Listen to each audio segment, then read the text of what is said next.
आखिरकार मोदी सरकार और उनके अपने कैसे कठमुल्ला वाले जस्टिस शेखर यादव को बचाने की कोशिश कर रहे हैं, इस बात का खुलासा अब हो ही गया। लेकिन इस खुलासे ने सरकार की चूल्हे हिलाकर रख दी हैं। जी हां, आपको बता दें कि एक तरफ खुलासा हुआ है और दूसरी ही तरफ उपराष्ट्रपति धनखड़ अब बुरा फंस गए हैं, जिसे लेकर बवाल थमने का नाम नहीं ले रहा है। नमस्कार, आप देखना शुरू कर चुके हैं 4 PM न्यूज नेटवर्क और मैं हूं आपके साथ प्रगति ठाकुर। खबरें तो वैसे भी पहले निकलकर ये सामने आ गई थी कि जज शेखर यादव को बचाने के लिए मोदी सरकार अपना पूरा का पूरा सिस्टम लगा देगी, लेकिन उपराष्ट्रपति संवैधानिक पद तक की गरिमा को ठेस पहुंचाएंगे, इसकी तो कभी किसी ने कल्पना तक नहीं की होगी। लेकिन अब ऐसा होता नजर आ रहा है। एक तरफ सुप्रीम कोर्ट को धमकी मिली है और दूसरी तरफ एक्शन हुआ है, और एक्शन होते ही मोदी सरकार घुटनों पर आती नजर आ रही है, जिसे लेकर बवाल थमने का नाम नहीं ले रहा है। तो फिलहाल कैसे धनखड़ ने सुप्रीम कोर्ट को ही धमकाकर अपने ही पैर पर कुल्हाड़ी मारी है, आपको आगे खबरें बताएंगे। और क्या तगड़ा एक्शन हुआ है जिससे अब खुद मोदी सरकार घुटनों पर आ गई है, उस पर भी आएंगे। लेकिन खबर में सबसे पहले आपको वरिष्ठ वकील का वो खुलासा बताते हैं जिसने सभापति महोदय जगदीप धनखड़ की चूल्हे हिलाकर रख दी है। देखिए खबर अमर उजाला की, इसमें लिखा भी है, जस्टिस यादव मामले में सिब्बल के सवाल पूछा, धनखड़ ने महाभियोग प्रस्ताव पर क्यों नहीं की कार्रवाई।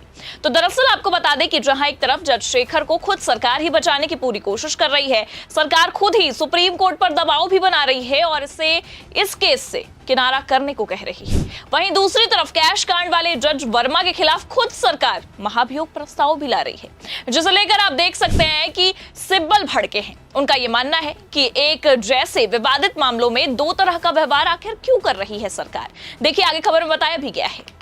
मुसलमानों के खिलाफ आपत्तिजनक टिप्पणी मामले में इलाहाबाद हाईकोर्ट के जस्टिस शेखर यादव के खिलाफ महाभियोग प्रस्ताव को लेकर राज्यसभा सदस्य कपिल सिब्बल ने सवाल उठाए हैं। उन्होंने कहा कि मामले में राज्यसभा के सभापति जगदीप धनखड़ ने महाभियोग प्रस्ताव लाने के नोटिस पर कोई कार्रवाई क्यों नहीं की। ऐसा लगता है कि सरकार न्यायाधीश को बचाने की पूरी कोशिश कर रही है। जस्टिस की टिप्पणी पूरी तरह से सांप्रदायिक थी। तो जैसा कि आप जानते हैं कि जस्टिस शेखर यादव ने मुसलमानों को लेकर विवादित बयान दिया था, और इतना ही नहीं बल्कि ये भी कहा था कि ये देश अल्पसंख्यकों के हिसाब से नहीं बल्कि बहुसंख्यकों के हिसाब से चलेगा।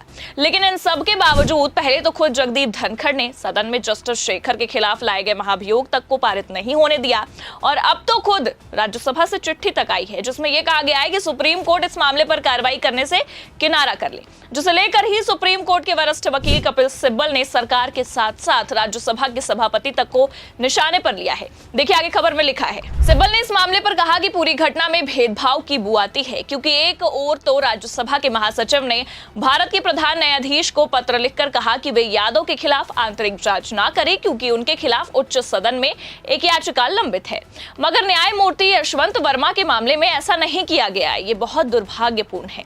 जब संवैधानिक पद पर बैठा व्यक्ति 6 महीने में संवैधानिक दायित्वों को पूरा नहीं करता तो सवाल उठना लाजमी है। तो दरअसल आपको बता दें कि 13 दिसंबर 2024 को ही राज्यसभा के सभापति को महाभियोग प्रस्ताव का नोटिस दिया गया था।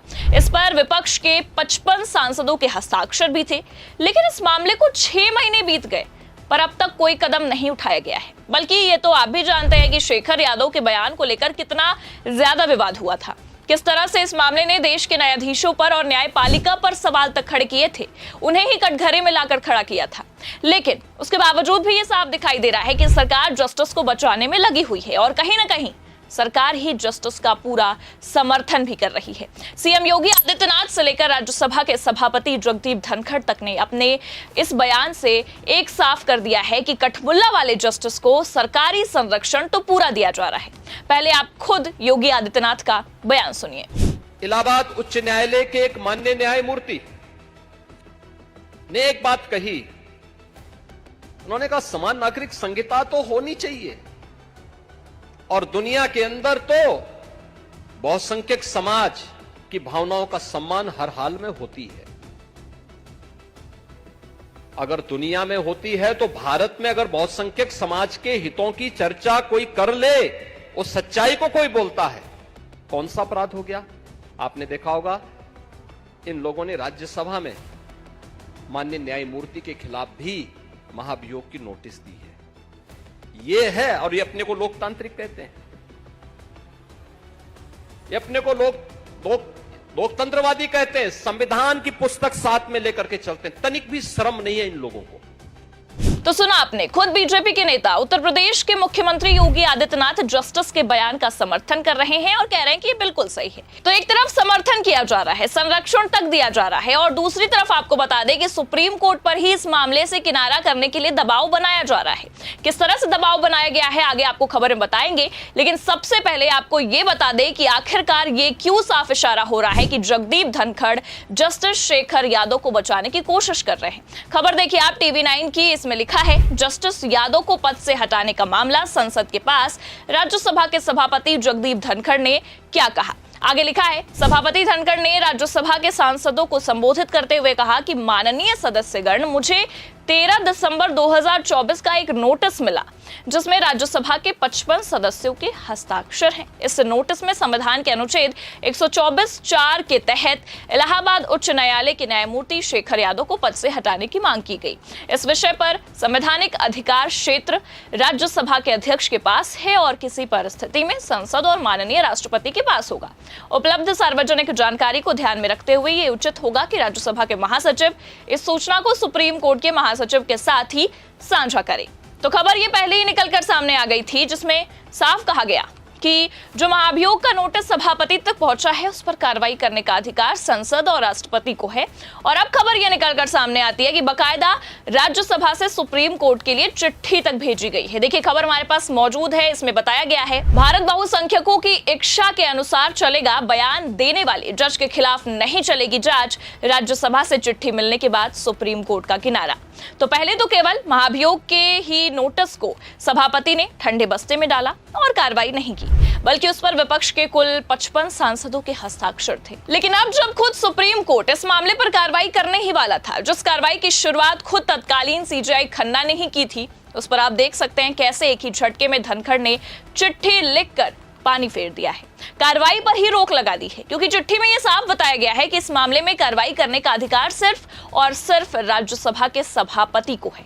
इसके बाद ये मामला संसद और राष्ट्रपति के पास ही जाएगा।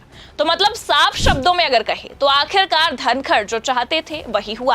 पहले से ही धनखड़ ने जस्टिस शेखर को बचाने के लिए पूरा का पूरा सिस्टम लगाया और अब आप देख सकते हैं वही सिस्टम काम भी कर रहा है। लेकिन एक तरफ धनखड़ ने खुद सुप्रीम कोर्ट पर दबाव बनाया है, वहीं दूसरी तरफ वरिष्ठ वकील ने लाइव कैमरे पर धनखड़ और सरकार की पोल खोली है, क्योंकि जैसा कि आप जानते हैं कि सरकार ने पहले ही ये साफ कर दिया कि मॉनसून सत्र में कैश कांड वाले जज साहिब के खिलाफ महाभियोग लाया जाएगा, उन्हें हटाया जाएगा, जो कि बहुत अच्छी बात है।